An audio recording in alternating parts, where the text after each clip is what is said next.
Hello, my friends, Evolutionary Energy Arts family.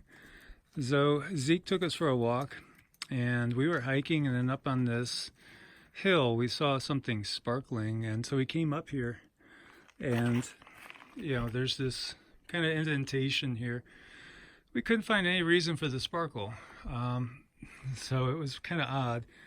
But there's a lot of odd things that happen out here, and I just wanted to share with you a view out in the desert. Beautiful, beautiful day today. It's only in the 90s, which makes it lovely out here. And so there's a lot of mysteries out here. We've talked about all the legends of the giants, and we've talked about all the top secret military bases, as well as all the Native American legends. There are so many things quote-unquote paranormal, but really none of it's paranormal. We just don't know the exact reason for it yet. Just like, it's just undiscovered science, and some of it we were well aware of in the past, and we were just talking about how things have been hidden on purpose from us, completely on purpose. Even the very nature of our reality, the history of our planet, even ourselves, exactly who and what we are. We were given this mindset here in the Western world, just this whole thought process, and it always hits me too, about how we accept a kingship, for instance. And I know in the UK, things are a mess right now, politically. And yet people love the Queen, and they love the monarchy. Why is the question? Why do they accept monarchies? Why do we accept kingship? Why do we accept all these things? Because they're given to us through our religious texts, and kingship was handed down from on high.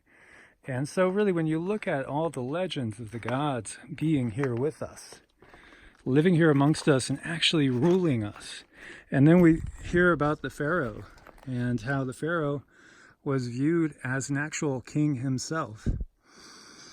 Really, why is that?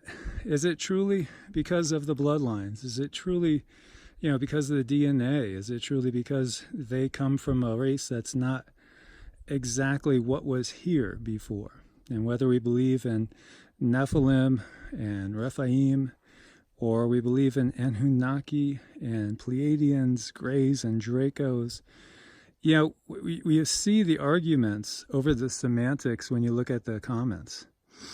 And some people will say, there's no aliens, they're demons. And, it could be that we're talking about the same thing, but instead, there's that choice to just argue amongst ourselves instead of view things, in a way in which we could accept that others might label something differently than us. It's like, can't we agree to disagree sometimes? And that would be a beautiful thing. Because there again, that divide and conquer, and we're still divided and we're still being conquered. So we have to recognize that and get past that, get past the factionalism and, the division that has so kept us in the dark and kept us in fear, because fear is the big problem in this age. It's all about fear, because fear leads people to hoard resources. Fear leads people to put judgment on others and to think that they're going to take what they have. It's all about fear, and through fear, we are manipulated. So we have to shift from a fear-based consciousness to a heart-based consciousness. And that will happen, but it's just part of the process of getting through this time period. And, I'm glad for you guys that, we are going to make it through one way or another, and many people have given up in so many ways. There are people that would rather see like the apocalypse. They'd rather see the end of the world than face, just another couple regular years in their life. That's sad. We shouldn't be at that point when we can't enjoy the moment. It's all about enjoying the moment. It's all about enjoying every single day. When you think about it, look at your mindset. And look at your worldview.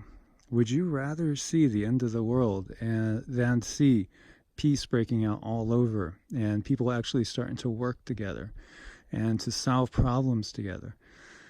You know, you get back to going biblical, and the kingdom of heaven lies within you. Even 2,000 years ago, it was said, look, don't look here, don't look there.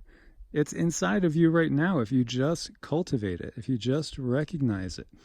And it's going to take getting past those things that which divide us and seeing our commonality and getting past the fear and embracing the differences between us and allowing others to have their own opinion and their own worldview as we come together as one human tribe for the betterment of the whole, not just humanity, but also all the animals and all the creatures.